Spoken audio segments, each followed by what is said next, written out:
So the groundwork is laid. You've done the research. You've even done some boots on the ground recon, made some contacts, and maybe even vacationed extensively in the country you've chosen to make your new home. Heck, the only thing left to do would be show up, start living the good life, make you some friends, learn the language, and live on Easy Street. There's just one problem.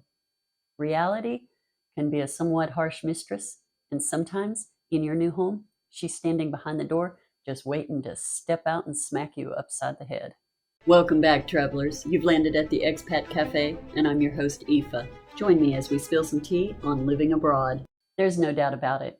Anyone who's ever done it and put in the time and effort will tell you that moving abroad is one of the most fulfilling and rewarding experiences you can have.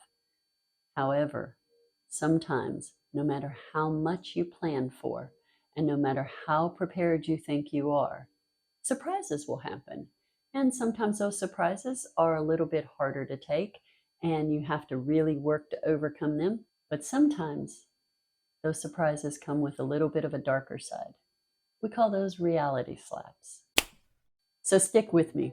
We're going to talk about what I consider the 5 harshest reality slaps waiting for every expat, regardless of where they've chosen, where they've come from, or how well they've prepared.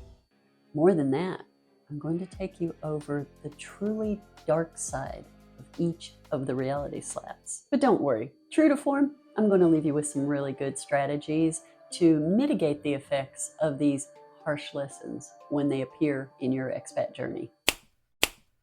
Coming in at number 5, we find the expat bubble isn't everything it's cracked up to be, and it can be pretty limiting.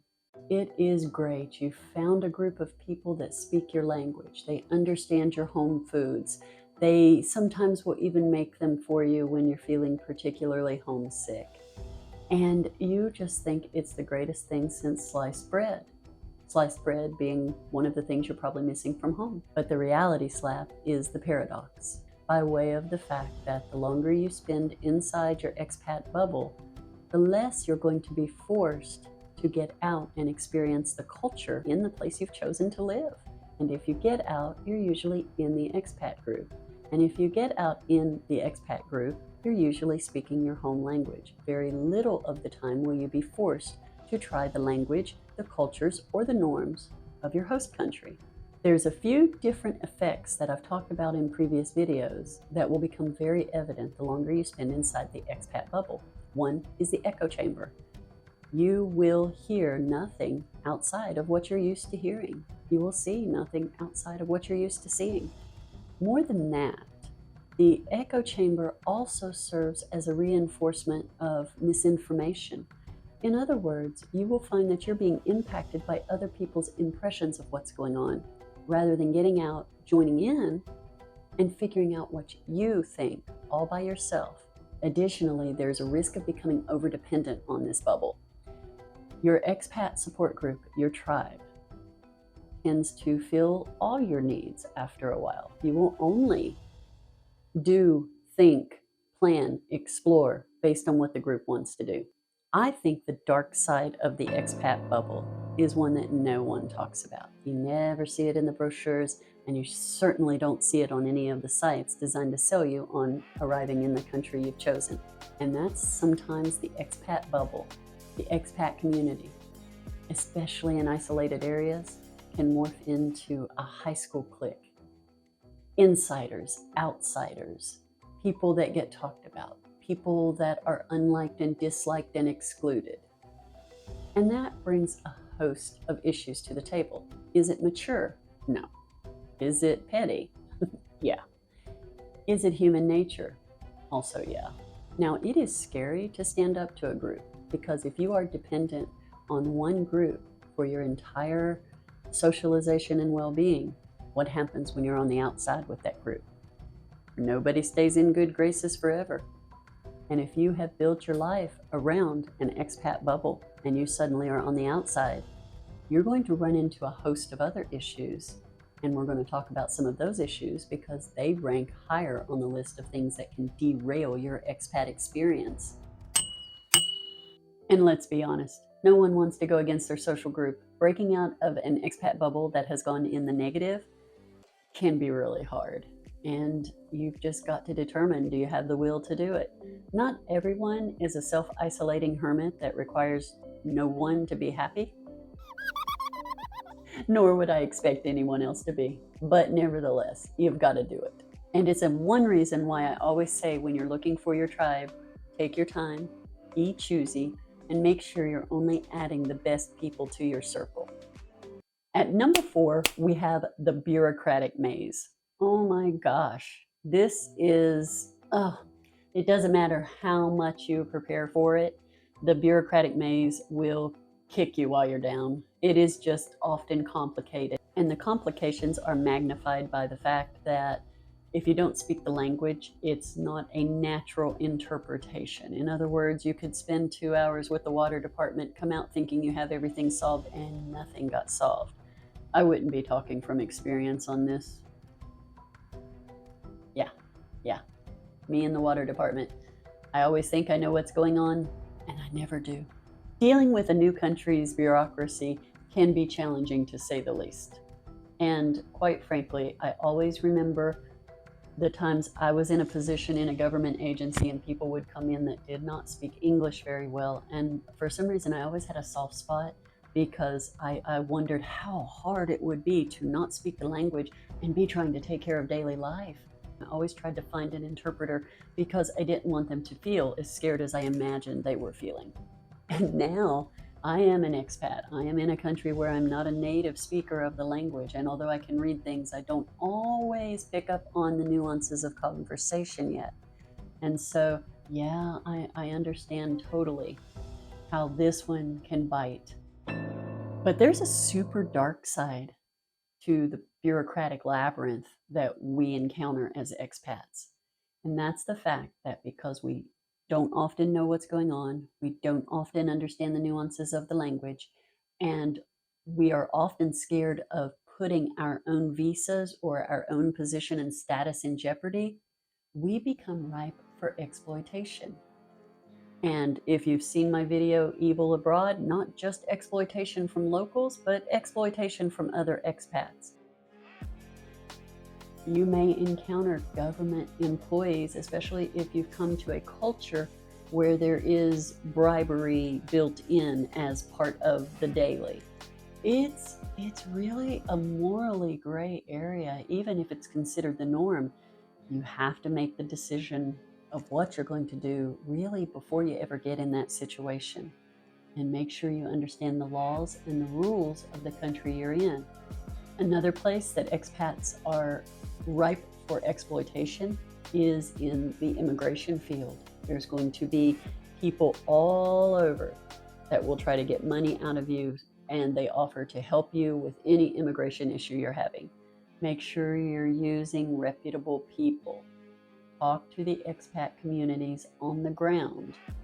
Wherever you're living, talk to those expat communities and make sure that you are using people that are trustworthy, that have proven themselves.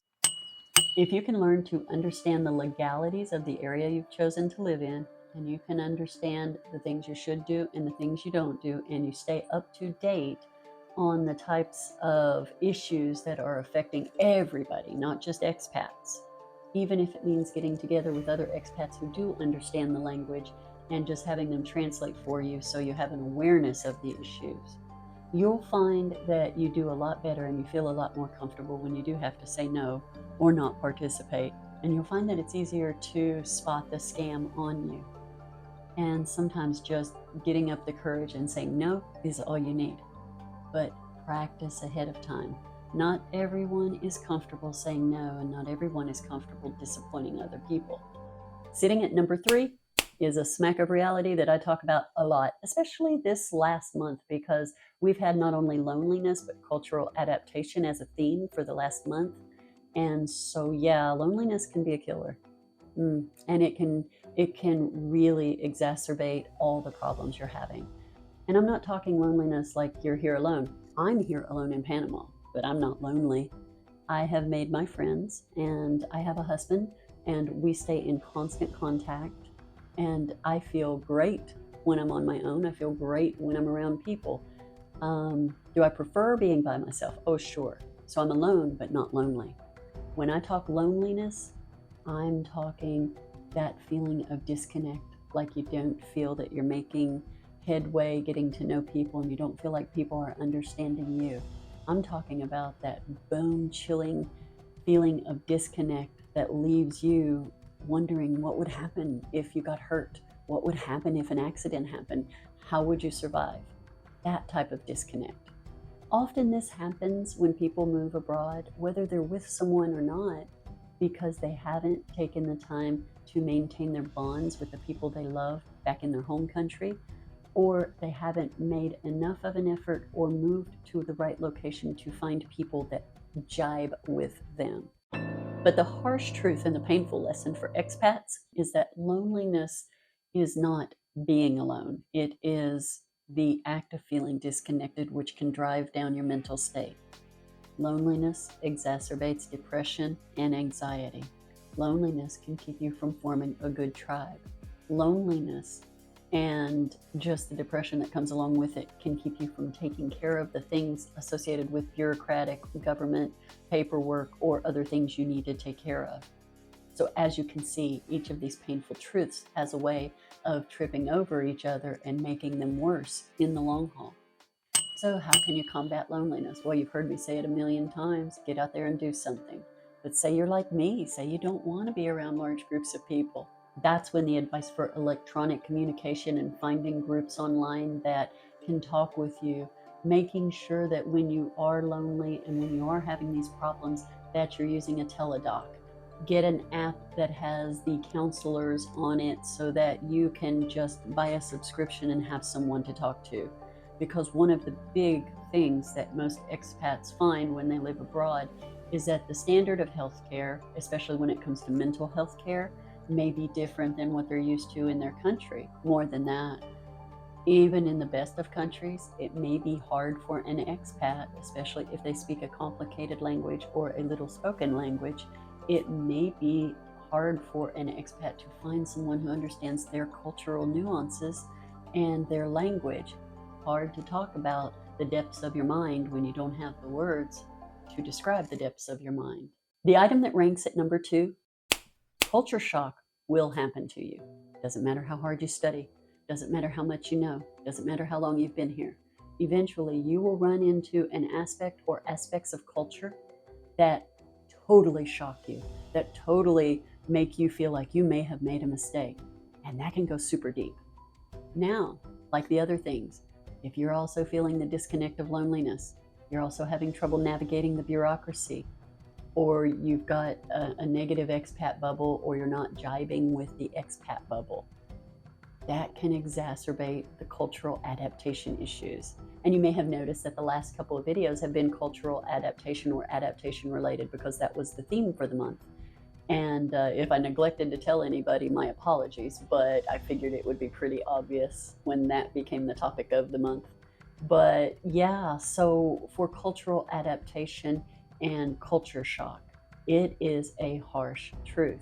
Even people that come here and they are fluent Spanish speakers experience culture shock because there are lots of things that occur here in Panama and will occur in any country in the world that are not the same as other countries. So the harsh reality slap with culture shock is that it will happen. Cultural norms of the country you've chosen are going to be different than what you're used to. And whether that bothers you at first or it takes a while to kind of get under your skin and just cause you a little bit of cognitive dissonance, can't predict, can't say, but it will happen. And it is something that you need to plan for. What are you going to do when you get frustrated? What are you going to do if you're frustrated with the bureaucratic maze and there's something about the culture that means that is not an efficiency issue, it's a cultural issue? These problems, these truths, these painful truths, the harsh reality slaps are tied together, especially when we get to number 1. What can you do for the culture? The same thing you can do for the loneliness. Throw yourself in, try to understand, get with people that understand what's going on, ask them questions. Don't be afraid to make friends with locals and ask questions of locals. Do what you've got to do to bridge that gap. And if you're interested in innovative strategies to get over the hurdle of cultural adaptation, please check out my video, 5 Red Flags of Cultural Adaptation Problems. And in there, I talk about some pretty different strategies to kind of jostle yourself back into self-awareness and get yourself back into the game of adjusting. We're at number 1, and it is the harshest of all reality slaps. I hope you never have to encounter it. My husband and I encountered it this year due to a pretty tragic circumstance, and that's financial surprises. You can plan, you can adequately prepare, you can stockpile your portfolio, you can have infinite amounts of money. There's always going to be hidden costs, hidden surprises, things that you planned for, but it was a little worse than you thought, or you didn't understand it the way you thought you understood it. Now, personal story. In our case, we had the worst type of family death occur that could possibly occur.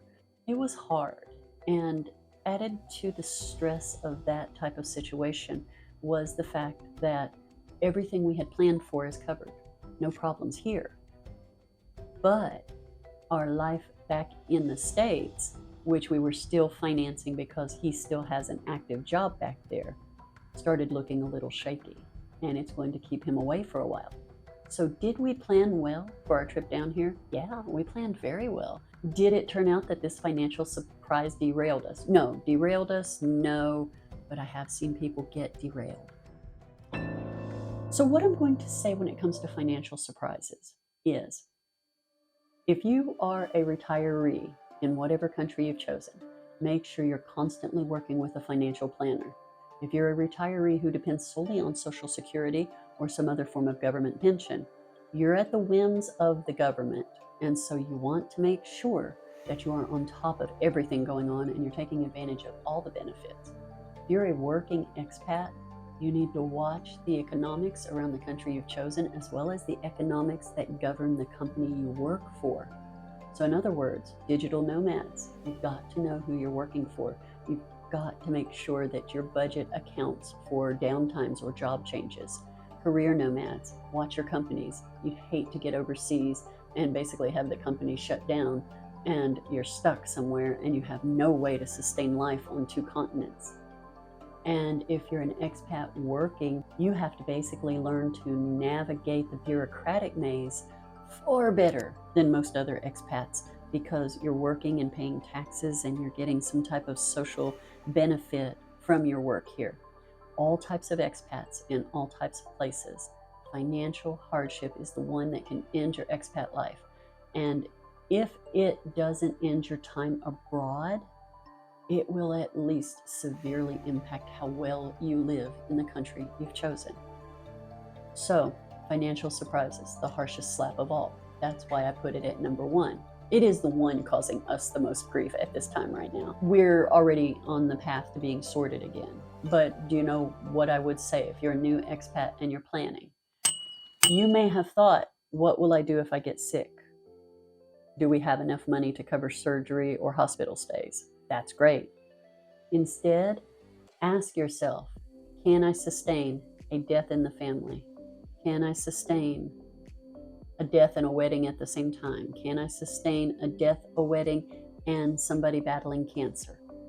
Think of the worst case scenarios. Now, I'm not saying dwell on the worst case scenarios. I am not saying make yourself depressed. I'm saying cover all your bases. You may be able to handle 1 or 2. Can you handle 3, 4, or 5? And that's something to consider. I'm not saying let it stop you from going abroad. There is an element of throwing caution to the wind and doing it that's associated with it. Whether you're already living abroad or whether you're planning to go abroad, I would say do these strategies. Work with a financial planner, especially one that understands international economics and one that has experience working with other expats. Make sure that you and your partner and anyone else in your family understands the budget, has a budget, and stays within the budget. But medical insurance, always opt for medical insurance. My one advice, though, would be to diversify your money supply. You may be dependent on the government, but make sure that you have alternate ways to get access to your money. Make sure you have alternate streams of income if you can at all. So make sure that you are covering all your bases and regularly consult with your legal or financial people to make sure that you're still in the same situation. So we breezed through what I consider the 5 harshest reality slaps an expat can face when they go abroad, and some of the darker truths behind a few of them, as well as how to mitigate the fallout if you encounter them. Basically, awareness is going to cover how you account for most of them. Being aware of it allows you to plan. Planning allows you to at least be prepared. And even if you're not 100% prepared, knowing that it's a possibility makes you more prepared than people that didn't plan at all. So, did you have any of these? Do you agree with my list? Did I have them ranked correctly? Or were there some I left out? Maybe there needs to be a part 2 to this video. Maybe there's some darker truths out there that I have only scratched the surface on. But nevertheless, these are learning opportunities as well. If you haven't moved abroad, use these, tuck them in your pocket, keep them in your mind, and use them to make yourself better, stronger, faster than any predecessors you might have had. If you're already living abroad, figure out how you can use what has occurred, what is occurring, and the potential for these problems to kind of create a bulwark so that you are protected should these ever occur. Until we next spill tea, keep your coffee strong and your expat game stronger.